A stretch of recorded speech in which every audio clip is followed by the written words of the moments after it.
Биз мынау чоң жолдорго камераларды коебуз. Силер үйдөн чыккандан баштап силердин укугуңар тең болот. Бир эле депутат жыпы менен келип сиздердин багыш кичинекей тикаңыздарды түртүп кетпейт. Биз кош граждандуулук киргизебиз. Россияга барып, Казакстанга барып иштеген балдар кыздарыбыз кайра Кыргызстанга кайтып келгенден кийин бул жерде сөзсүз түрдө кайрадан Кыргызстандын граждандуулугу сакталып калыш керек. Ал биздин балабыз, биздин кызыбыз тууган.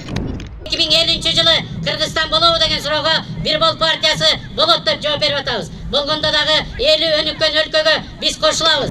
Биз эми 8 салыктарда 2 салык калтырайлы деп атабыз. Убада биз үчүн милдет. Биз ал убадабызды ачык, так жана адилеттүү аткарганга биз даярбыз. Темир жолду курсак, көрөсүңөр. Нарын обласы, мен ойлойм, эң биринчи областтардын катарына чыгат.